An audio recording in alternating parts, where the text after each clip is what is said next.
Good afternoon, and welcome to the Music and Technology Seminar at Carnegie Mellon. Our guest today is Jose Oros, PhD candidate in Information Systems Management at the Heinz College, Carnegie Mellon. Jose was a recent guest via video at the recent Athens Music Technology Forum. Jose's thesis is a study to see what effect artificial intelligence has on the creative industries, music in particular. Can AI write the next Mozart opera or the next Rite of Spring? In the course of his presentation, we will have a listener evaluation, an online quiz, testing whether or not the intelligent listener can detect AI involvement in 6 different short melodies. So stay alert. And now, please welcome Jose Oros to the Music and Technology Seminar.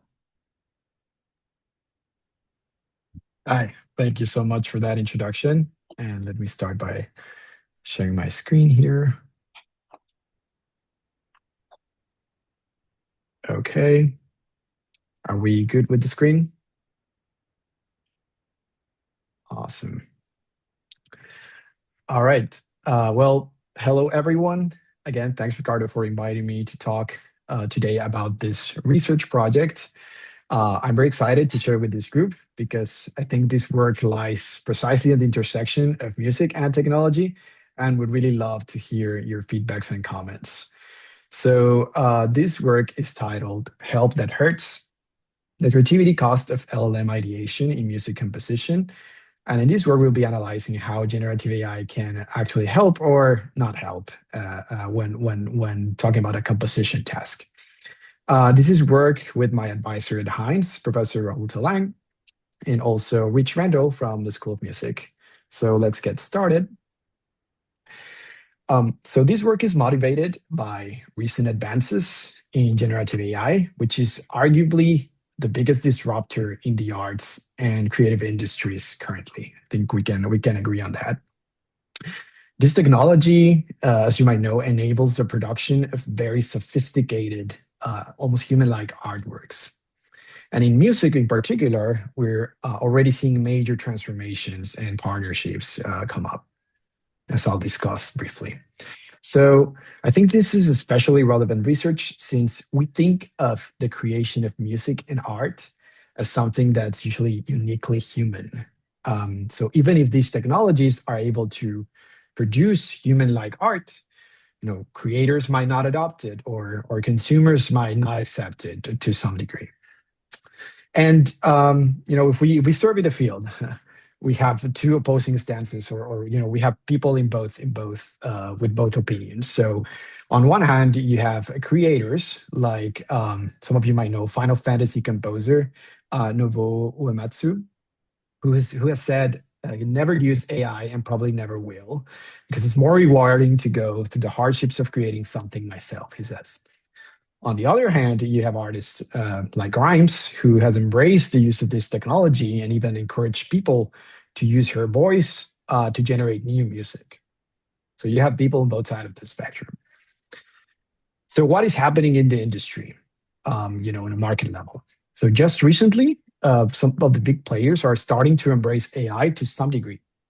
So you have the major labels such as Sony, Universal, and Warner, partnering up with companies like Udio and Suno, which, if some of you may know, are generative AI platforms, which are probably the market leaders right now, and they're for music generation, and with the hopes of creating AI music products.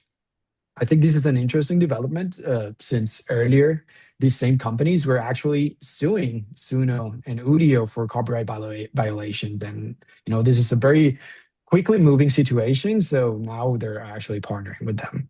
On the other hand, you have music creators who have been somehow slow to adopt, and some more as compared to other fields where AI adoption has been very quickly. With some surveys showing between 14 to 25% of music producers, for example, this one saying that they're now using AI in some of their tasks. And the way they're using it, according to some of these surveys, and these are not academic surveys, they're mostly industry surveys, identify that AI is being used for tasks such as songwriting and lyrics, and for inspiration and ideation. So, for example, to the question here of what musicians use intelligence for, artificial intelligence for, they have songwriting with 30%, and then you have 21% with research and inspiration. And to this other question, in what areas of your creative activity with music do you see AI technologies? Do you use AI technologies at least occasionally? You have 56% people saying creation of lyrics, 54% saying ideation to explore new musical horizons. And this kind of motivates us to look specifically, and in this work, we're going to look at how it can be used for this second one, this second part, research and inspiration ideation, and talk about a little bit more how we design our study to try to explore this question. Now, I would like to also say that in terms of demand for this kind of music, I think the market in general are skeptic about the use of AI.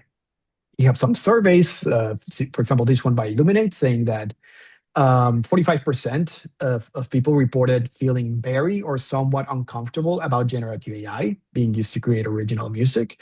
You have 24% saying that they were comfortable.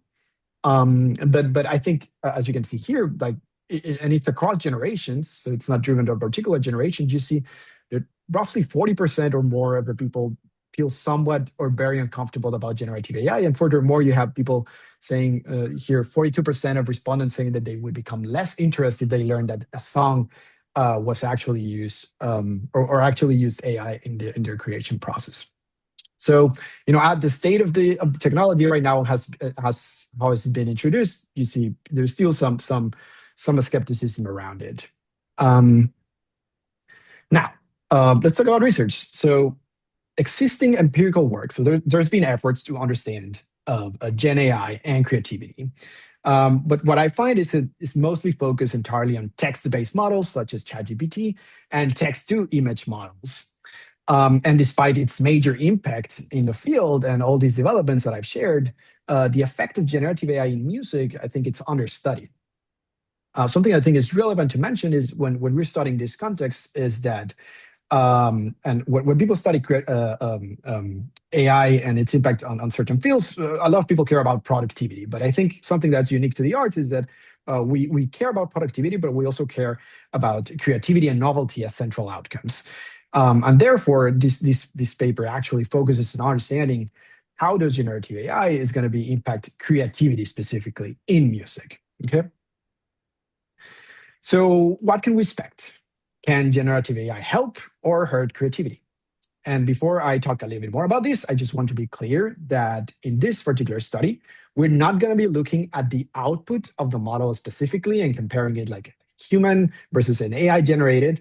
Rather, what we're interested in seeing is how these models can be used as an ideation tool or sort of like an idea machine in the process of making music. And if we think about it in that context, then LLMs can generate ideas. They can, if you have some notes, they can generate continuations or even full artifacts. Effectively, what they're doing then are expanding the set of options for creators, which can lead to an increase in creativity, if we think about it. On the other hand, if you have these LLM exemplars, relying on these examples produced by LLMs might actually lead to fixation. And in psychological research, this is a concept called anchoring, where people who are exposed to these exemplars basically constrain their search for alternatives, and they just basically search within the exemplar that they were exposed to.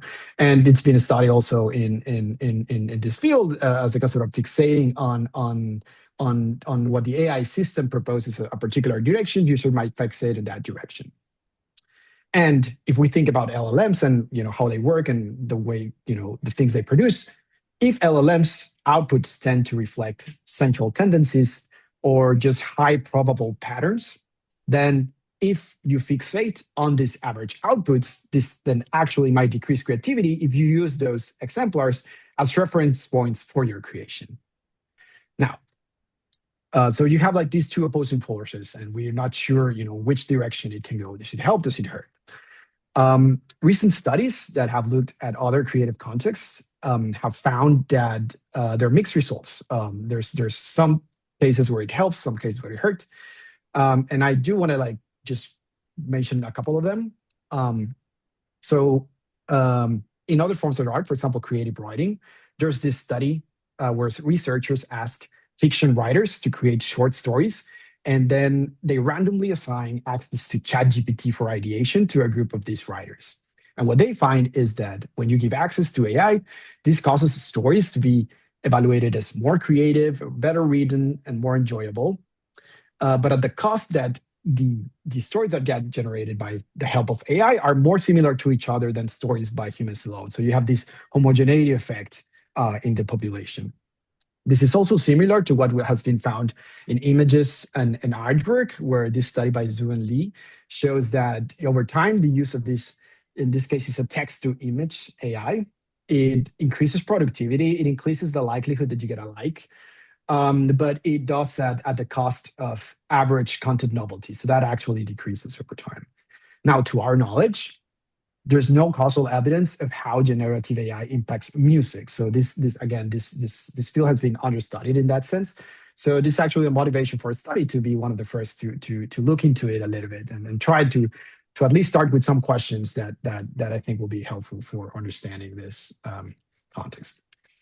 As I mentioned earlier, we're going to focus on a popular text-to-music model called Udio. And what Udio does is generate songs based on prompts. So maybe some of you have come across with this software.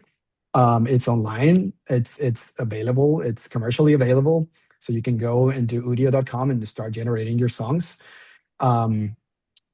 If we think about Udio, it falls into what we called, or what we can categorize as an audio-based models for music. So if we categorize models for music based on their output, we can define two main categories. So we have symbolic models and we have audio-based models. Symbolic models will take symbolic music as input or output typically. And to put an example, there's this work or this tool by one of a professor here at CMU, Chris Donahue. Some of you may know him with computer science. And he has this very cool tool called Aria, which basically allows you to like take some notes as input, and then you can create a melody that it's going to continuate what you do. You can create a chord, you can create both. So it's speaking in symbolic music. On the other hand, you also have the other type of models, so audio-based models, which typically text as a text as input, such as make a song about the moon. And what you get? Well, you get a song, you get audio. And the market leaders in these spaces are Suno and Udio, which, as I mentioned before, now have been partnering with the labels. And I think that these models are actually the ones that have been gathering a lot of attention in the media and with the copyright violations. And I also think it's especially relevant to study them, given that it is unclear if their goal here is, or their use case is to actually replace some of the tasks by artists or actually assist in creative tasks. I think in this case, it's a little bit more clear to me that it's a help in creative process. And here, since it's giving you pretty much a finished product, it might be the case that it actually, its goal is to replace. So we're going to be in this work putting attention to this audio-based model, specifically Udio. Now, okay, I've talked a lot about context. I want to start talking about my experiment and my work here with Rahul and Richard. So our empirical strategy is that we conducted a randomized control trial where we seek to understand the effect of these, again, text-to-music models during musical ideation. In particular, we're trying to ask these three questions. So the first one is very simple. Just how does exposure to this Gen AI tool during the ideation affects its creativity? So we're going to be measuring creativity as evaluated by people, by average listeners. Then our second question is, how does exposure to the AI affect the musical structure, so the songs, the music itself that gets created, of the resulting musical piece? And finally, we want to connect these two by first looking at which aspects of the musical structure are most predictive of the creative ratings, and then looking at if the structural changes that are induced by the AI actually align with the dimensions that we find in our sample that listeners reward or penalize. So that's our setting, our empirical strategy. And I want to take a breather here in case anyone has any questions. If not, I'll just continue.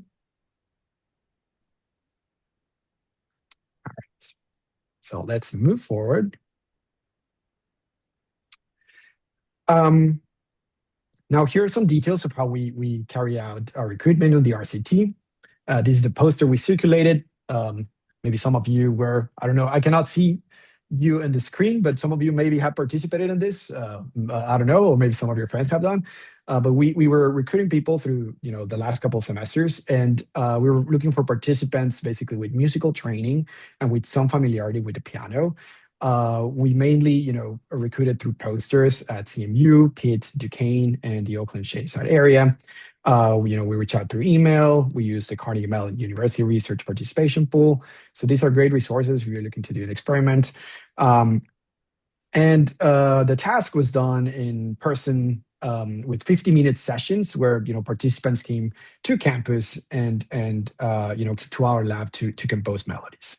Now, what was the experimental task? So we asked participants to compose a short, original, 15-second melody using a 25-key MIDI keyboard, as you can see on this picture. So this is basically the setup that we used. You see the screen, you see the keyboard here, you see some headphones. So this is what the participants came in to do.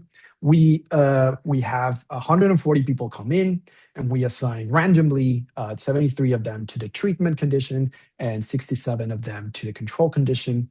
And the parameters that they had to follow, so everyone, these 140 people had to follow on this task where compose this melody that has to be 15 seconds long. It had to be monophonic, so no accompaniment or harmony or chords. It had to be recorded on one take, so no manual edits, so you cannot play with what you've written. And also, we've given you up to 30 minutes to rehearse and come up with this 15-second melody and then record it. Also, everyone on our task was given this prompt. So compose an energetic and rhythmic melody in a major key, use lively patterns and a playful rhythmic variation to create a sense of motion and excitement. We give everyone this initial prompt as a guideline that they could follow or they could disregard just to get them started. And now the treatment consisted on giving a random set of participants access to Udio for ideation. Again, Udio is this generative AI platform for music, and where you can prompt the system and you get songs as a result. So we asked for a minimal use of this tool, which was, that previous prompt that I gave you. They had to input them into the system, and that was going to generate 2 songs, and they had to listen to those 2 songs generated by the initial prompt. At least that's like the minimal use, and then they could use the tool as much as they want. We also asked them that they were free to incorporate ideas, so they could listen to the songs, and if you hear melodies, motives, or vibe, or just the vibes that they hear from these AI suggestions, they could incorporate it to their melodies. So they still had to come and compose a melody on the piano, but they could incorporate these ideas to the extent that they like. So they were free to use it as much as they like. And you can see the animation here, but for those that are familiar, this is the UI of Udio. So it's very simple. You just input the prompt, you click create, and in less than 30 seconds, you're going to get 2 songs for each prompt that you use. And just for the purpose of you understanding what kind of things listeners or composers were listening to, I have a sample of how it sounded for this prompt in particular. So this is one of the songs generated by Udio, and I'm going to play it. Let's see, hopefully you can hear it. Let me know if otherwise.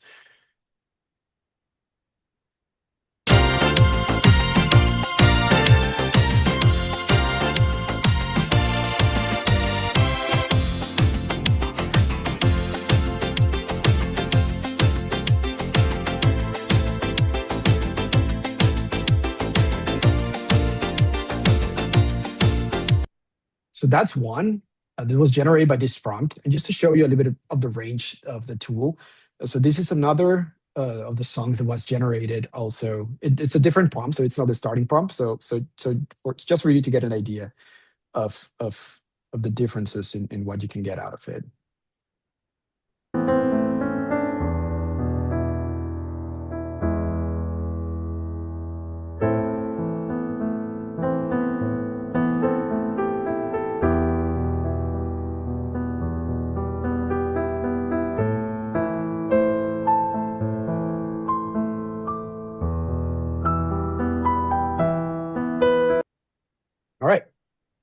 So hopefully it gives you an idea of, the kind of things that Udio can do. And it, depending on the prompt, you can modify, what you get out of it. Now, in terms of measurement, again, I mentioned our main outcome, our main focus of this study is to measure creativity of the musical piece. But also we measured two complementary outcomes, which are musicality and enjoyment. So we had people evaluate these melodies. So the way we measure is we follow this product-based assessment approach. So it's a conceptual assessment approach developed by Amaville, a long time ago. And in here, we operationalize creativity as the degree to which appropriate observers agree that the output is creative in its context. This is a method that has shown high validity and high reliability in the literature for similar tasks. And in our case, we were thinking that, to judge the melodies, we use a sample of typical listeners. So we're not just looking specifically for experts, we're looking for average listeners. Since our focus here is to understand how it changed perceived creativity as experienced by a general audience. Therefore, we went, once we had our melodies, we recruited participants online from Prolific. So we used Prolific to recruit evaluators, and we opened it up to all levels of musical experience. So we were not looking specifically for a population. We're just looking, to get eligible people to come in and evaluate our melodies. Okay. So that's in terms of measurement. Now, to summarize our experiment design, I made this diagram where I show basically the two tasks that constitute our experiment, and also this additional data collection step. And here what we have is during the composition task, just to give you an idea of the flow. So the participant came in, we have the 140 people. They had a pre-task survey where we asked them basic demographic questions. And also we have some measure baseline of pre-creativity, and this is reported creativity. We just ask them, how creative do you feel relative to your peers? And you have to score it on the scale of 1 to 5. And then we have 73 people into the treatment group, 67 people into the control group. Again, the treatment is given access to Udio for ideation. They can listen to the melodies and incorporate it. The Udio songs incorporated to their melodies. And in the end, you have that all of them generate these 15-second keyboard melodies. So we end up with 140 of these melodies. And at the end, they answer this post-task survey where we ask about their composition process. This is all self-reported. And specifically for those on the treatment, we do a survey asking them about their experience using the AI. And also we're able to observe their usage directly with the tool. So we log, the prompts they do, the songs that they generated. We have that information. We also know how many times they play each of the songs they generated. So that's the composition task. And then we have our evaluation task, where we went through Prolific and we recruited in total 176 evaluators, again, open to all levels of evaluation of musical experience. Each evaluator rated 18 melodies from the pool of 140, giving us a total of 21 to 24 ratings per melody, and in total 3,000 ratings that we were able to collect from these 176 people. And we also collected demographic and musical experience data from these evaluators for further heterogeneity analysis. As I mentioned, we have an additional data collection step. So for our melodies, we also extracted musical features. I'll discuss some of them later on. We use this library, Music21. Some of you might use it, which is widely used in musical information retrieval. And that's what allows us to measure the changes in musical structure of the songs and compare them across treatment and control. Ricardo was mentioning that we might have a demo at some point of our presentation, and this is the time for it. So to make this a little bit more interactive, and maybe just to give you an idea of how are we collecting and measuring, how creative something is. So I've set up 6 melodies right here from our sample, and I'm just going to play each of them, and then I'm just going to ask you to answer how creative do you find this melody? Just to think about, do you think this is something that was influenced by AI or not? So I'm going to go one by one, and then I think people on Zoom can answer. I don't know how we can take the scale in the people in the room, but let's get started with this. So this is the first melody.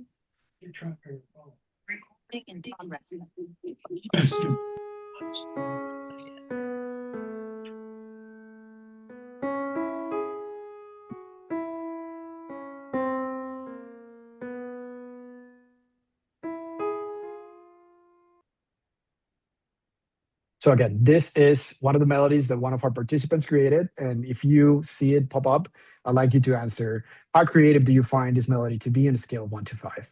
And once you answer, I'll move on to the next one.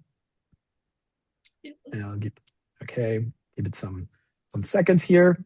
And let's move to the second melody.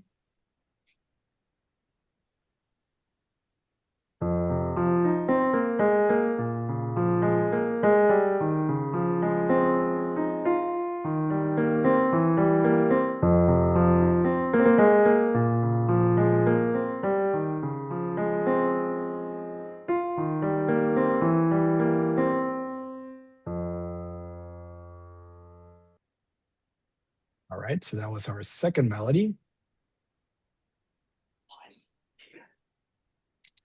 Let's move to our third melody here.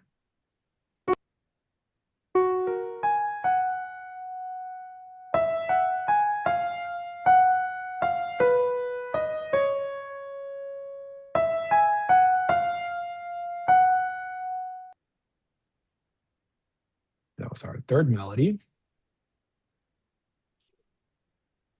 And now I'll move to our, oops.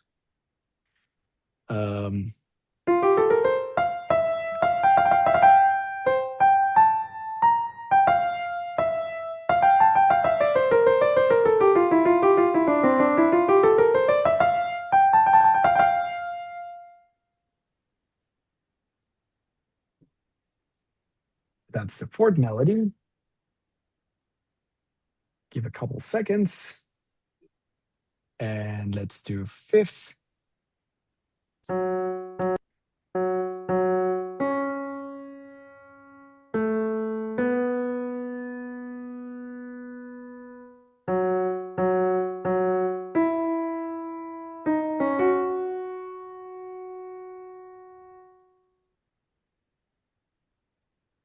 right. And let's go to our final melody, melody number 6.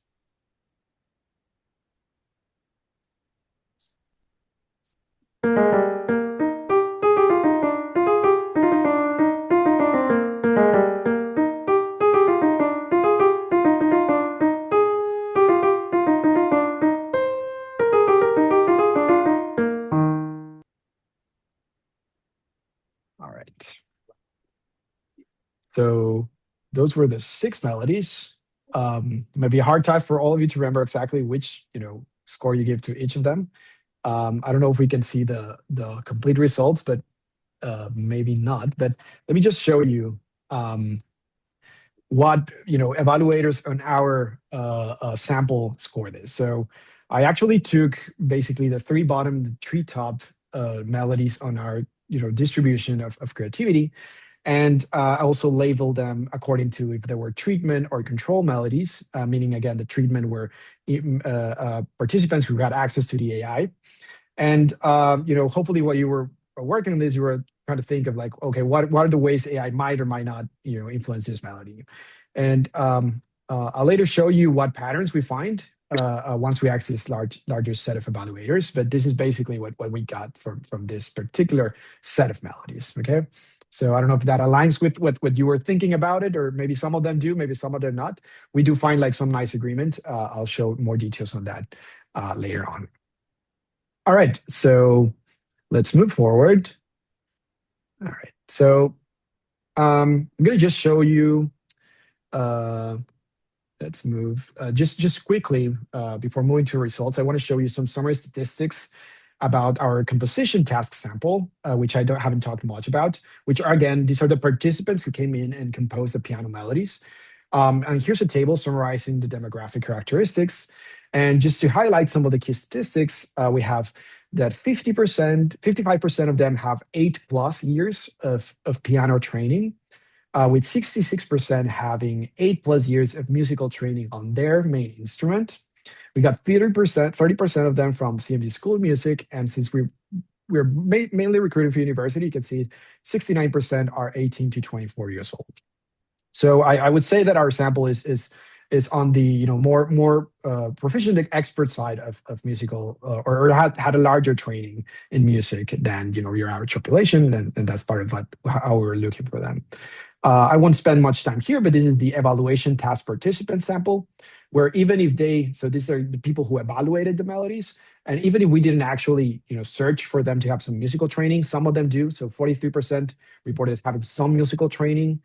18% have 4+ years of training in your instrument. So it allows us then to look a little bit more into how this different expertise moderates the type of results that we see.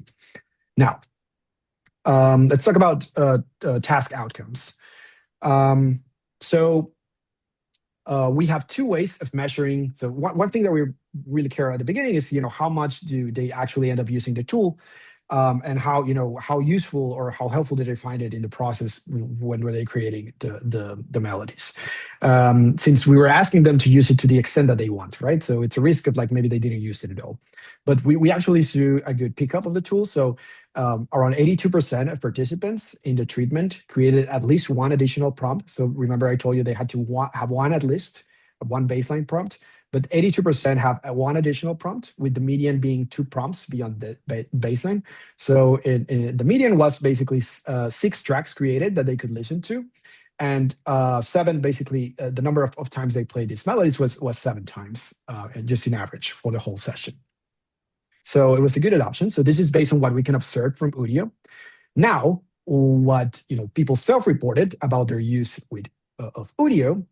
So here I show the responses to 5 questions that we asked participants about the interaction with the AI tool. So these questions were answered in a 5-point Likert scale, from 1 to 5. We have these different questions. And just to highlight some of them, for example, around 30% of the participants reported a score greater than 4 to the question, how helpful was AI tool in generating ideas for composing your melody, with 1 being not at all helpful and 5 being extremely helpful. You have 30% answering 4 or more. Then you have 25% reporting a score greater than 4 to the question, overall, how would you rate the quality of the AI's musical suggestion? And furthermore, you have this statistic here, 33% of participants reported using Udio moderately to extensively in their composition process. So we have a nice spread of people who didn't use or say they didn't really find it useful, to some people that actually say that they extensively used the tool during their composition process. This one is interesting also. 25% reported that they would use AI again for composition. Most of the people have not used. I think it was 8% who have used Udio in the past. In the end, what we have is 25% reported they would use AI again. 30% say no, I wouldn't, and 45% just say maybe, I don't know. Now, going back to our measurements. So we've seen how some of these melodies were rated. We basically had an average score for each melody. Remember, each melody was rated from between 21 to 24 times. So we actually get a distribution of that average score. So here are some summary statistics and distribution plots of these main outcomes, which are the average melody, the average creativity, the average enjoyment, and the average musicality. I'm going to focus here in interest of time on creativity. So we have a mean of 3.24, again, on a scale of 1 to 5, standard deviation of 0.47, and the scores went from 2 to 4.23. So I already show you some examples. So I'm not gonna, in this part, I want to show you these. Here are some so low creativity scores, some high creativity score. You actually already heard some of them, but I'm just gonna play one with low creativity just to remind you how it sounds like. So.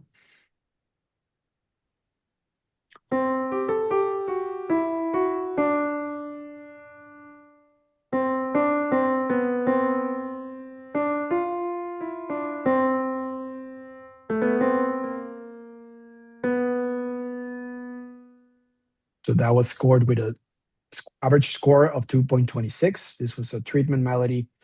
This is a control melody with a score of 4.1.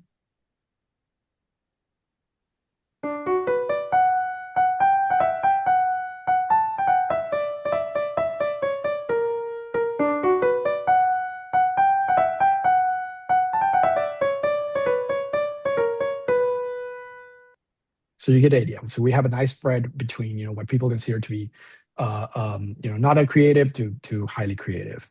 And it's similar for what you find in the other concepts. So okay, now let's discuss results. So I'm going to show you 3 set of results where we compare treated and controlled melodies.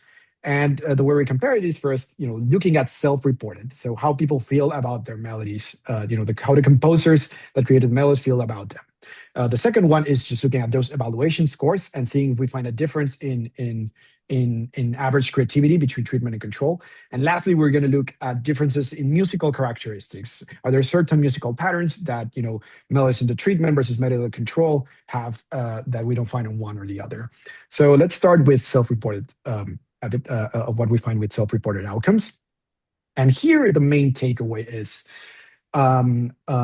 that we actually don't find evidence that interacting with AI changes how much composers first like their own melody, how satisfied they are with it, how difficult they found it to come up with ideas for their final melody. So both people in treatment that had access to audio and people in the control without access to audio reported similar levels of difficulty. This is where we're expecting okay, maybe people in the treatment would actually show it was less difficult for them to come up with ideas. Well, it was the same. We didn't find a significant difference between those two. And finally, we also find that it's basically similar how creative they judge their final melody to be. So we didn't find any difference in self-reported outcomes. Now, in terms of that was in terms of self-reporting. Now, in terms of how evaluators perceive the melodies, this is where we actually find some interesting results. And what we find specifically is that melodies created under the treatment condition not only don't show an improvement in average creativity, we actually find a drop in average creativity by around 0.14. So this is it corresponds to 0.3 standard deviations of the melody distribution. And we find similar decreases for not just creativity, but also musicality and enjoyment. So we're not finding an increase, and actually we're actually seeing a slight decrease in perceived creativity in these melodies in average. So again, this is average scores. I just thought that was interesting. So I've shown so far results of how people feel about their own melodies, how evaluators perceive them. And as I was mentioning, one of the third research question was understanding, how does those relate to each other? So a third element we measure is how treatment shifts musical structure of the melodies. There's our second research question before I jump into the other one. To do this, we extracted musical features from the melodies, again, using this Music 21 library. Some of you might use it, but this describes the melodies in terms of some musical aspects such as the event density, timing, pitch and register, melodic interval and contour, tonal strength and pulse. So for each of our 140 melodies, we extracted features on that space. I'm not going to discuss all of them, but I do want to highlight a couple of them which are relevant because we actually observe that the treatment shifts their values. And these are going to be on the space of event density and timing and pitch and register. Very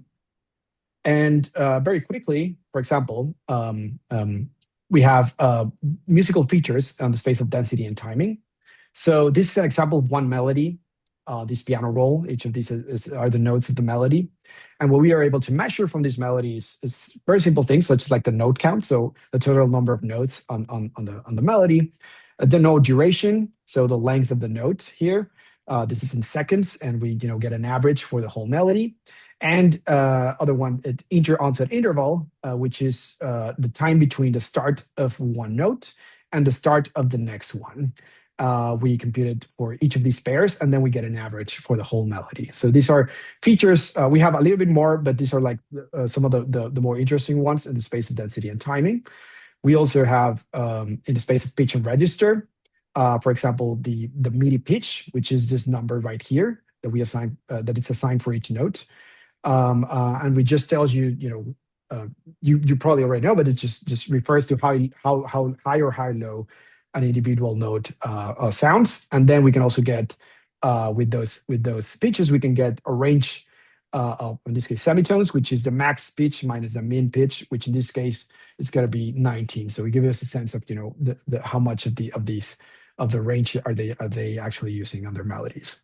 Now, again, I want to highlight this too, because what we actually find is that melodies in the treatment group are in average. So we find that in average, we find them to be less dense event-wise. So what do we mean by this? So melodies greater under the treatment condition, we find them to have, in average, fewer notes.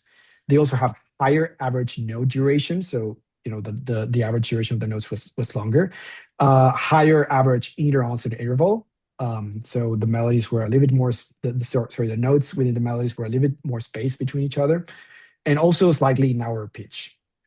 So these are actually, significant. So melodies in the treatment group have in average this higher average note, higher average inter-onset interval, fewer notes, and a slightly narrower pitch. And as you can see, some of this or most of these are correlated. So given that we fixed the time at 15 seconds, a melody that has a higher average note duration, for example, will have fewer notes, right? So they're all correlated, and they're all in this event density space.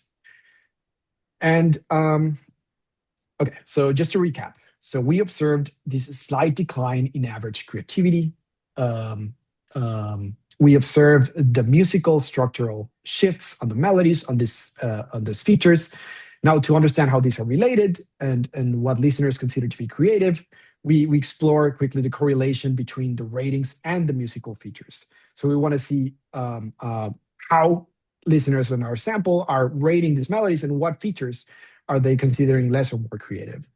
And if we compute just simple correlations, we observe that some of the features that the treatment shifts are actually highly correlated with the creativity ratings. For example, an average higher inter-onset interval is associated with lower creativity score, with a correlation coefficient of negative 0.62. Also, a higher average note duration is also negative correlated with a creativity score. And on the other hand, you have a higher note count. A higher note count is positively correlated with a coefficient of a correlation coefficient of positive 0.64. And as I showed you earlier, these are actually dimensions where we are seeing a shift that the treatment is doing on the melodies. And if we do a joint model, an OLS model, so these are bivariate correlations. If we do a joint OLS model of the mean creativity on these features, we find that most of these relations pretty much are still there. So they persist even with a joint model. Okay, so I know we're close to finishing, so I want to leave some time for questions. But before that, I'd like to share some of the work in progress we're exploring for this project.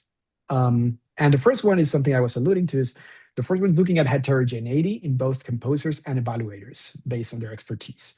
So it might be the case that composers with more or less experience, they see or they are affected in different ways by the use of this tool. And similarly, so this is the composer side, similarly, currently we're looking at the evaluations as judged by the average listener. And it might be the case that people with more musical experience or less musical experience judge the melodies in different ways compared to people without more training, right? So we're really interested. We've done some work here. If you're interested, we can talk later, but this is something we've been looking at. The second direction we're exploring is shedding light a little bit more on this mechanism of what leads to the musical structure shifts that we are observing.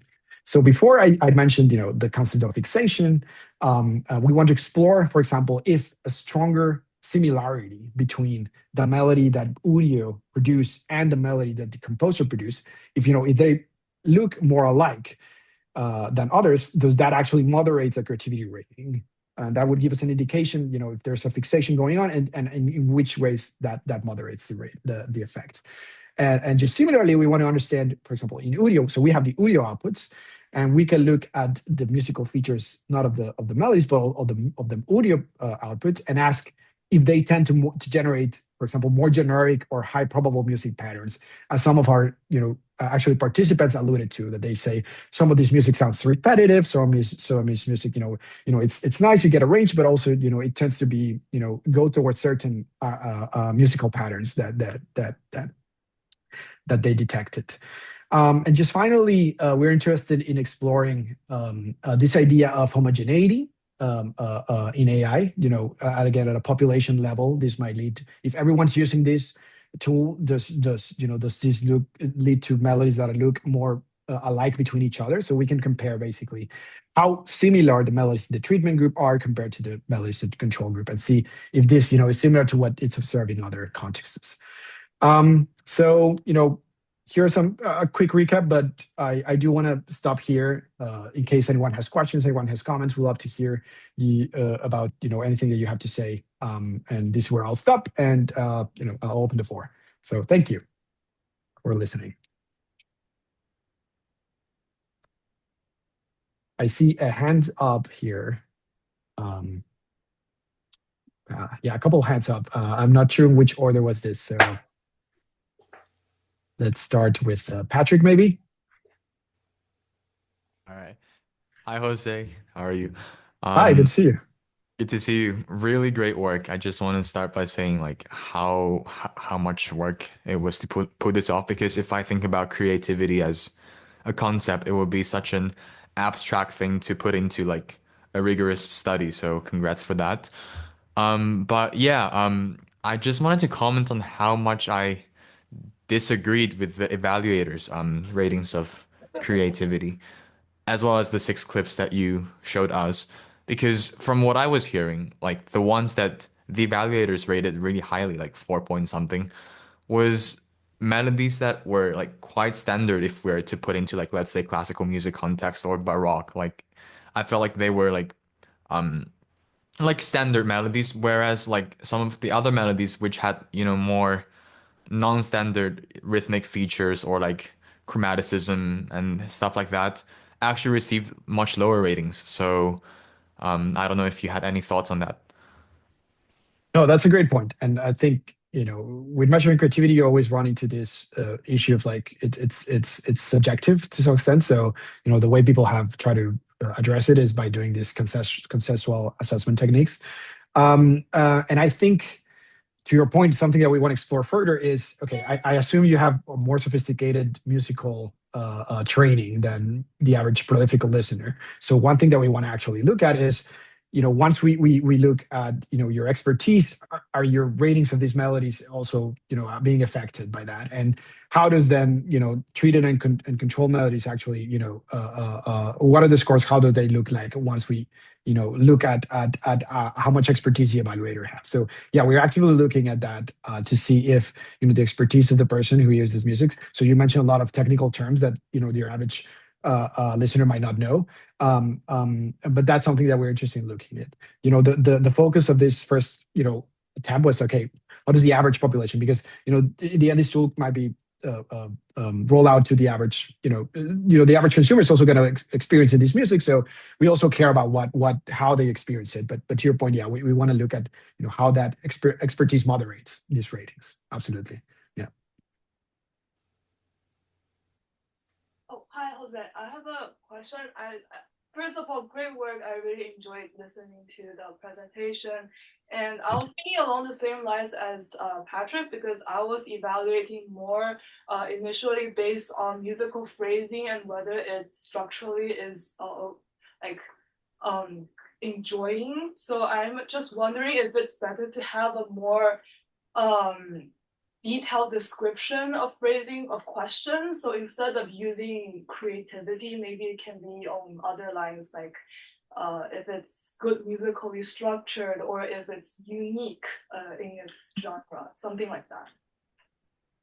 Yeah, no, those are great comments. And we're actually also looking at different ways in which we can perform this survey. The good thing is that we have the melodies, so the cost of getting people to listen and rate them, it's actually the lowest, the lowest cost of this experiment. So we're actually looking at different ways. So that's a nice idea that we can just consider different ways in which you can ask questions about the melodies. We're also thinking about like comparing the melodies to each other. Like, okay, here's a treatment melody, here's a control melody. Which do you think is more creative? Because yeah, you might have like different baselines of what you think creative is. In this first approach, we were okay, let's not give them anything. Let's just see what they think, based on what the concept of creativity that people have. Let's let them have it. But we've been thinking about different ways in which we can maybe define more what creativity means, and it can be some of the things you suggested. So, would love to hear more of what you have in mind, and because we're actually, thinking of different ways and we can ask evaluators about this melody. So thanks for the comment and the question. Yeah. I was curious to know what happens at, let's say, minute 3 or minute 5. Yeah. Because how does the thing evolve or develop? You mean like while I'm rating this, while I'm evaluating this? Is that what you mean, or in terms of to extend it so we don't have just what is it, 20 seconds or something like that? I see. So how? Yeah. So longer, maybe longer. Maybe longer pieces that you're asked to compose. Yeah, absolutely. I think that is something that would be very interesting to see. It would add more validity to the experiment to have like a longer note or longer melody. Absolutely, I would be, and I don't have like a good guess of what how that would change, because here we're giving them 30 minutes to come up with this 15-second thing. It would be very nice to just have them create something on their own space, on their own on their own time, with access to the tool. But that would require a very different experiment with a lot of different variables. But I agree that it would be very nice to have that. So hopefully that motivates a little of that, because I think it'll be very interesting to see. Yeah. And I wonder, did you specify any specific time period, or for example, did you say let's work with sonata form or 20th century or 21st century techniques? No, this was intentionally very open-ended for people to just come up. The parameters that we gave you, or I showed you at the beginning, were basically the ones that we share with the participants. So they were very free to come up with whatever they wanted. Yeah. Is somebody working on where you create the song and you actually get an AI to record it too, and get a final product and it's out the door? Say again? Well, Sorry? is somebody doing it from from the beginning to the end, where they create the song, make the music, and record it with AI? So in this case, not you. I'm asking, is anybody doing that? Oh, yeah. Yeah. A lot of people, a lot of groups. Some they're putting songs out and they're on the radio and on the streaming sites, and people don't know it's AI or not. And some of these songs are like the highest hit rates of any of the other songs right now. It's going crazy. So everything from the beginning to the end. Yeah, the computer generates it all. It just spits out a song. Yeah, pretty much. Yeah, mixed and everything, right? ready to go. Yeah, it's pretty much like a finished product, and Yeah, people can just directly upload it to Spotify. It's happening all over the place now. Yeah, and it's becoming a very problem for the platforms, that they're being into it. They're being uploaded with a bunch of this AI music that is very easy, very costless to generate, and people just upload it to the platform. So they are in the market right now. Some people know they might be hearing to. Maybe you've come across it and you don't even know it was AI. This could be heaven for lawyers. Yeah. Well, the lawyers are going crazy, and actually, I have some lawyer friends, and they're moving into the AI space now because they know this is going to blow up as an area, Absolutely. So, but Jose, I have a question.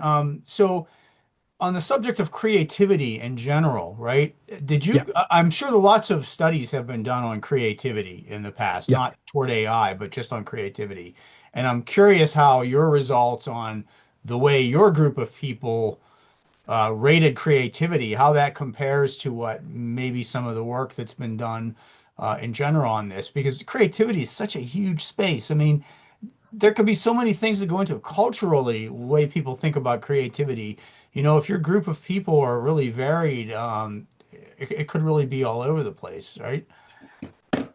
Yeah, absolutely. And while I was like diving into the literature, the first thing I find is that there's not a perfect agreement of how to measure it. There's been some attempts, and I found a very nice paper where they basically tell you, okay, you can measure creativity, product base, which is similar to what I did with, a consensual assessment technique where you ask people and they rate it.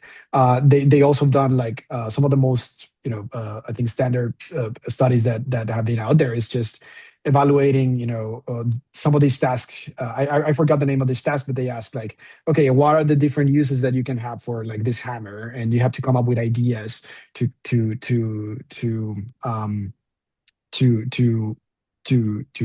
say how would I use it, and then they count the number of ideas, they count the originality, they end up asking people how original do you think these are. So in terms of music specifically, I found some literature talking about, surprisingly, not a lot of creativity, but like people asking, like, for example, how musical a song is or a track is, and they identify some of the same kind of like general patterns where people tend to, for example, rate something to be more creative if it's a little bit more lively, or it's a little more optimistic, or it's a little bit more not optimistic if they are in a more lively or more happy or more poppy kind of like space, rather than like a sadder, like slower space. So that's something that continually pops up.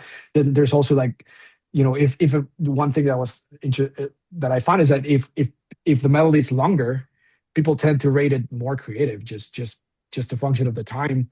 And that's why it's kind of we decided, okay, let's fix this at 15 seconds, because we can end up with a world where we have like longer melodies that are just rated higher, more highly creative because they're longer. So yeah, there's been effort. We kind of overlap in some of these things that we find of what aspects of the musical characteristics also are correlated with creativity.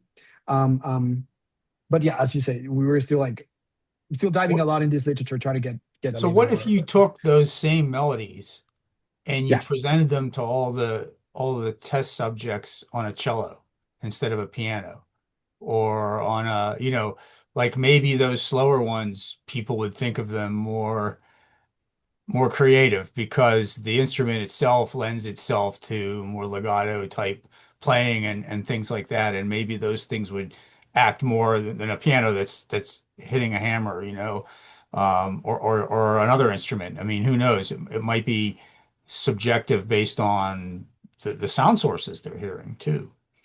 Yeah, that could be. I don't think I have a good answer to like how would it change, but yeah, that could be.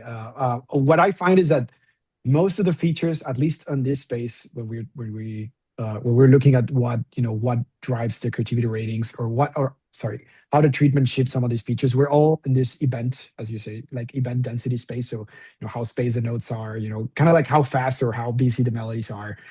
And it's true for piano. I don't know if it's going to be true for other instruments. It might or not be. It will also, I think, going to be a function of what we're exploring to be like the sophistication of the evaluator. But that's something I think could be studied, and I think it's also very relevant to understand how these dynamics might come to change the results. I feel like there's so much things that can be studied in this field, but one thing I thought of is, I don't know if it's a thing in audio, but in Suno there is a mode, a function where you can upload like a few seconds of music that you have composed as an audio, Yep. and then it would write a continuation of it. So I was thinking, if then in a study where you have two groups, control group and the test subjects, where you give them the same melody that, I don't know, you wrote, and then one group is allowed to use AI to continue that melody and the other is not, and then what difference you would find. And I guess there might be like a more uniform metric then, because you started with the same melody. So yeah. Yeah, no, that's a great idea. We actually thought about it. We ended up going with this direction, but in that case, I think, yeah, what you were remeasuring is then how creativity changes within the subject, right? Because then Yeah. you're introducing this treatment at some point of of the creativity process. But I think that's also very interesting to look at, how at the individual level, how creativity might increase or not. And then you can have like people rate the first and the second parts of the melodies and see, the delta between those two. And yeah, I think it's a nice idea for a study too. Yeah, definitely. So Yeah. I Is think there's another. Udio the most popular? I think Suno and Udio are pretty much up there in terms of popularity. I don't know exactly which one would be, but I think, for example, those are the two that have been partnering with the I labels. think they're pretty much on par right now. So Yeah, it's pretty much. and in terms of capabilities, I think they're pretty much also very similar of what they can do. Yeah. Okay, thank you. Dominic, I think you have a question. Yeah, hi Jose. Really nice work. Super interesting. I wanted to ask a question about some of the music information retrieval metrics Right. that you ended up selecting. Well, first I just want to ask like what what kind of process or decision-making process went into selecting those specific ones from that I think it was a Python library, and also if how capable you found it to be, like, because I was trying to think of different biases that we might have or might be like pretty insightful for stuff like this. Like, oh, what about the distribution of inter-onset Mhm. events? And because I was thinking, oh, if notes are happening in a wide variety of timings or the distribution of silence and rest, like I don't know, I was just wanting to hear your thoughts on stuff like that. Yeah. So I didn't show all of them, but we were very comprehensive in terms of like we really don't go to like, oh, let's select this and this. We try to like we went to this library and we pretty much could try to grab as much as we could out of those, and then try to like group them. Okay, these are on this space, these are on this space, these are event densities, are more on pitch and register, etc. So we kind of like group them together. And then we looked at basically, what could we find a word different and significantly different between those two groups. And that's kind of like the ones that I highlighted are the ones that consistently show up as being, after doing some tests, because okay, you might have just some of these to be different just by random, just some of these turn out to be different by random. But we consistently find that features on this event density space were the ones where we see the biggest shifts. And when we're listening to the melodies, we're also like, okay, yeah, you can kind of see the differences in those treatment and control. So that's kind of we went about looking into selecting this particular set of music, but then we just highlighted the ones we actually find differences on. And to your point, like for example, that one of the distribution, looking at the distribution is one of the also things that we looked at. I can't remember exactly what do we find on that particular one, but on the paper that I have a draft, I kind of like talk a little bit more about all of those and the things we find in each of this. But yeah, there's many things in which there are many different ways you can measure the melodies, but we kind of like, okay, let's get a comprehensive set of features, and then they group them on based on the space that they are in, and then just look at where do we see the biggest movement. Yeah, that makes sense. Thank you. Yeah. Yeah, question. Hi. Yeah. I think this experiment's really interesting, and I was just wondering, because I just had some idea of like why you like maybe an idea of like why some of the results were, because like I noticed that like when the UDO thing is because like when I am evaluating like a melody for like creativity and stuff, like I'm usually Did you do this with Jose? So you're also the yeah. Who are these people you are on? I think you have your mic on, Rahul. In CMU. Yeah. Anyways, so when I listen to a melody or I'm composing a melody, I like to think about like what could possibly go under the melody as like accompaniment and everything, or like harmony or some sort, right? And I noticed that in like the UDO like treatment group, right? Like the UDO creates like a full track where like if the instrumentation's all there, the melody's there, like everything's there, right? Yeah. So I wonder, and like when you have that, I wonder if that like affects like your thought process of like when you're making a melody and like um because like if you have some more busy stuff going on and like your harmonic progression and your instrumentation, then perhaps like that means that your melody will have less notes to like let that your imaginative accompaniment like play through, right? Or so I wonder but then I guess if you were to yeah, I don't know, I just something to think about. I wonder if No, that like yeah, the data. I get your point. It might be that, people who are just listening to these exemplars of the AI, and the way, the exemplar tends to generate, fully produced songs and the kind of patterns that they choose. I think it definitely puts you on a different kind of a framework, or on, yeah, pretty much framework when you're composing. So that might actually, influence, the kind of melody you end up producing otherwise. And that's, we cannot pin it to that with this design precisely. But I think that could be, a possible um, um, um, explanation of why we see, different patterns that are being chosen on the treatment group. Um, um, but yeah, I think yeah, we cannot pin it down with this design, but we can think of maybe ways in which we could try to look more into that. Not entirely clear for me right now, but yeah, I agree that, listening to the audio examples might actually put you in a different framework where you're composing, as if we were not doing it without us doing it without. Yeah. So good observation. Yeah. Another comment sort of related to Teddy's is that I feel like, speaking to my own experience taking the study, am I allowed to do that? Can I talk about that? Oh, cool. So Oh, you were part of it. I yeah. cannot see your face. You're very far away, but Yeah. I can go up here. oh, So sorry. Gotta be goofy. I feel like when I was listening to a lot of I listened to a lot of the AI generated tracks, and for me, a yeah. lot of them were sort of like iterative, repetitive, busy, and diatonic. And so like I feel like in response to that, I feel like I was maybe motivated subconsciously to do something that was more sparse and more like chromatic.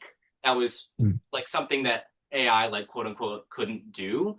But I feel like that's interesting because the more sparse melodies were the ones that were perceived as less creative. And so I was Mm. just interested in like how how different groups thought about their melodies in sort of like what was their motivation behind the melodies, because I know that mine was just like I wanted to do Mm. something that was less like what I had just heard, which was like, okay, that was really busy, so I'm going to do something more sparse. But then that was less creative because of the AI. I don't know. It just was interesting to think about that. No, that's great, and thanks for volunteering to talk about your own melody. And I hope I didn't show that. I don't know if it was one of the ones I showed, Oh, but it was the lowest one. oh no. Okay. It was when I was like, Okay. oh boy, I hope mine isn't up there. It was the lowest one. It's okay. I'm not taking it personally because it's interesting because it was like I was like, and I was thinking about how other times, like in other fields, people believe that the AI, like using AI, isn't influencing your creativity or your learning, but in fact, it is having really, detrimental consequences compared to people who aren't using AI. And I was curious, Yeah. purely on an anecdotal level, that I use the AI. I was like, couldn't possibly be less creative, and then everyone thought it was less creative. And I don't know. I'm not taking it personally. It's not a bad thing. I mean, it is a bad thing, but it's okay. It's good that I know now. It's good that it was. Now I'm like, okay, AI is poisoning my music. I can't use it. Were No, your I think melody the you. one played first in the like test that we did, or the one that were in Jose's results? The test that we did. So the first one.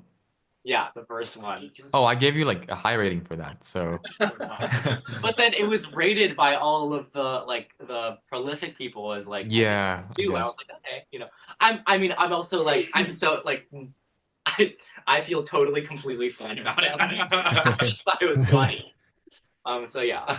Okay, I have one brief comment, and it's of interest to me, and I don't know where to go with it or what it will mean.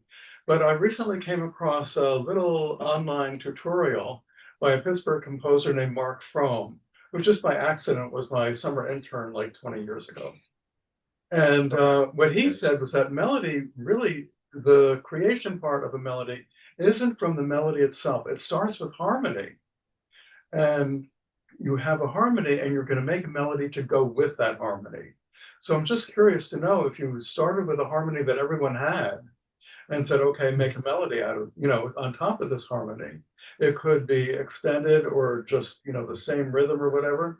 But it might be an interesting thing to see what either AI or, some ordinary person from the street like Rowan. Yeah, might come up with. barely ordinary. No, I think first of all, Roland, thanks for actually saying, okay, this was my melody. I actually liked it, if that helps a lot. But, Thank you. Yay! Yay.